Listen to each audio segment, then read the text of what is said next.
आप सभी श्रेष्ठ जनों को मेरा प्रणाम। आपके साथ मैं हूं पंडित दीपक कौशिक। मेष राशिफल 2025 के अनुसार साल की शुरुआत से लेकर मार्च तक शनि आपके लाभ भाव में रहेंगे। यह अच्छी बात है, लेकिन शनि की तीसरी दृष्टि कुंडली के प्रथम भाव पर रहेगी, अतः थोड़ी सी जागरूकता तो अवश्य ही बरतनी होगी। फिर भी मार्च तक का समय स्वास्थ्य के लिए अनुकूल रहेगा। इसके बाद शनि का गोचर द्वादश भाव में होने के कारण चंद्र कुंडली के अनुसार 7.5 की स्थिति निर्मित होगी। फलस्वरूप बाकी के समय में स्वास्थ्य का पूरा ख्याल रखना जरूरी रहेगा। यथासंभव तनाव मुक्त रहकर अच्छी नींद लेने की कोशिश करें। भाग दौड़ और श्रम परिश्रम भी अपने स्वास्थ्य के अनुसार करेंगे तो स्वास्थ्य अनुकूल बना रहेगा। शिक्षा के दृष्टिकोण से साल 2025 आपके लिए औसत से बेहतर रह सकता है। वहीं यदि आपका स्वास्थ्य पूरी तरह से अनुकूल बना रहा और आप पूरे मनोयोग से पढ़ाई करेंगे तो परिणाम और भी अच्छे रह सकते हैं। वैसे सामान्य तौर पर उच्च शिक्षा के कारक बृहस्पति की स्थिति मई महीने के मध्य तक अपेक्षाकृत अधिक अनुकूल रहने के कारण इस अवधि में अध्ययन का स्तर ज़्यादा अच्छा रहेगा। इसके बाद का समय घर से दूर रहकर पढ़ाई करने वाले विद्यार्थियों के लिए तो बेहतर कहा जाएगा। साथ ही साथ टूर और ट्रैवल से जुड़ी शिक्षा लेने वाले विद्यार्थी या दूर संचार आदि से जुड़े विषयों की शिक्षा लेने वाले विद्यार्थी अच्छे परिणाम प्राप्त करते रहेंगे, लेकिन अन्य विद्यार्थियों को अपेक्षाकृत अधिक मेहनत करने की आवश्यकता रह सकती है।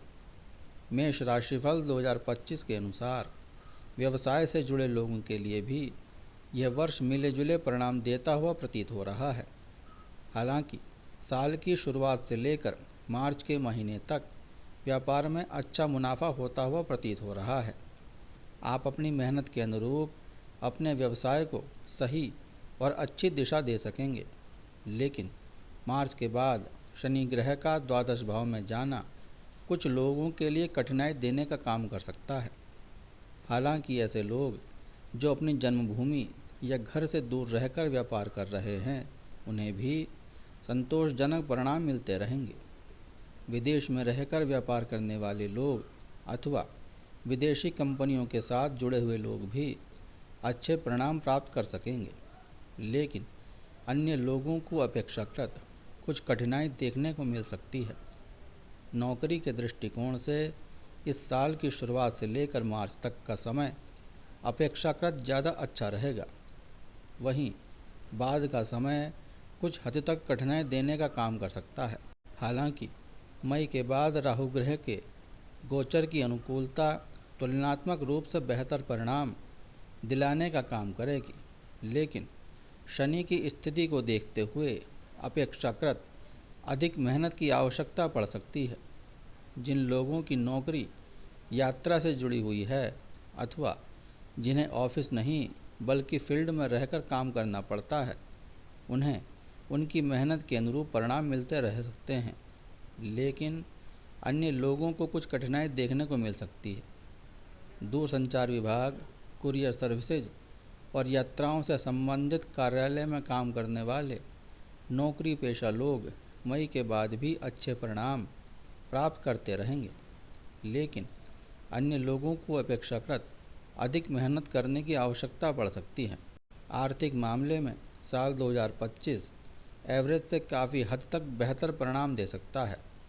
साल की शुरुआत से लेकर मई महीने के मध्य तक धन के कारक बृहस्पति का धन भाव में होना आर्थिक मामलों में अच्छे परिणाम दिलाने का काम करेगा। अतः धन संचय करने के मामले में आपके प्रयास सफल रहेंगे। वहीं मई के बाद बृहस्पति दूसरे भाव से अपने प्रभाव को समेट लेंगे, लेकिन तीसरे भाव में जाकर वो लाभ भाव को देखेंगे। फलस्वरूप लाभ मिलता रहेगा। मई के बाद राहु का गोचर भी लाभ भाव में होने के कारण लाभ का प्रतिशत बढ़ जाएगा। अर्थात बचत के लिए भले ही 2025 थोड़ा सा कमज़ोर रहे, लेकिन आमदनी के दृष्टिकोण से यह साल अच्छा बना रहेगा। इस बात की अच्छी संभावनाएं प्रतीत हो रही हैं। आप अपनी मेहनत के अनुसार अपनी आर्थिक स्थिति को बनाए रख पाएंगे। प्रेम संबंध के मामले में साल 2025 मिले जुले परिणाम दे सकता है। साल की शुरुआत से लेकर मार्च के महीने तक पंचम भाव पर शनि ग्रह की दृष्टि सच्चे प्रेम करने वाले लोगों को नुकसान नहीं पहुंचाएगी, लेकिन अन्य लोगों को कुछ कठिनाइयां देखने को मिल सकती हैं। वहीं मई के बाद पंचम भाव में केतु का प्रभाव आपसी गलतफहमियां देने का काम कर सकता है। ऐसी स्थिति में प्रेम संबंधों में विश्वसनीयता को बनाए रखना जरूरी रहेगा।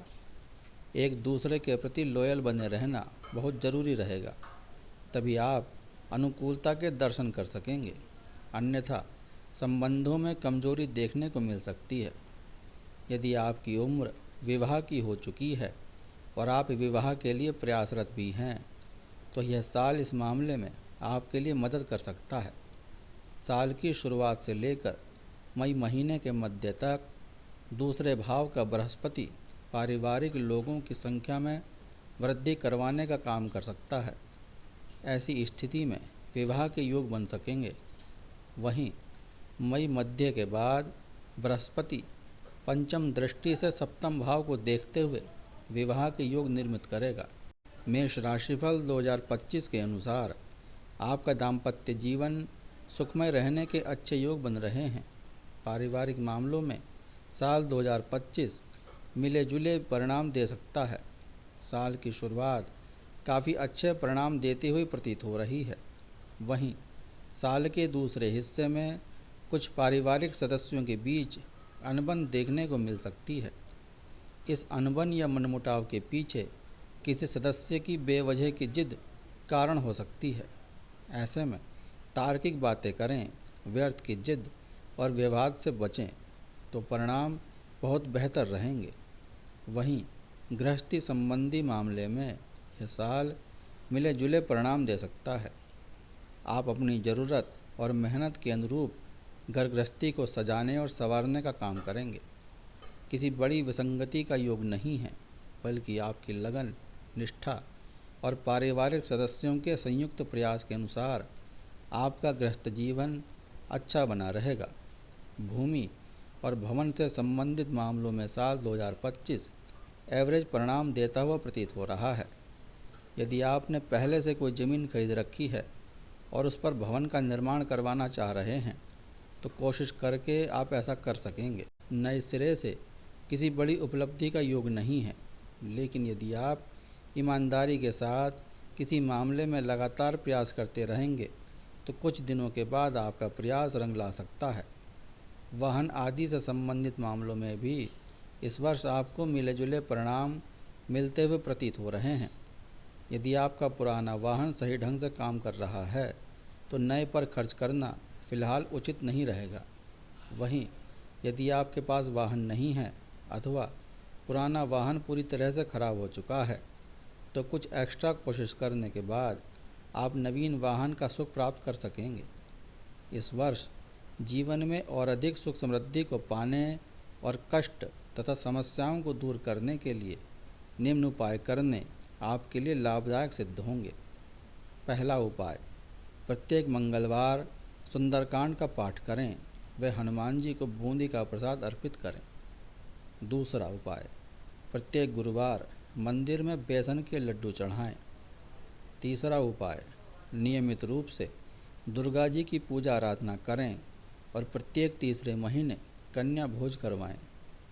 चौथा उपाय, वर्ष में एक बार रक्तदान अवश्य करें। पांचवा उपाय, अत्यधिक शारीरिक व मानसिक कष्ट होने पर बंदरों को गुड़ चना खिलाएं। यदि बंदर न मिलें तो गाय को खिला सकते हैं।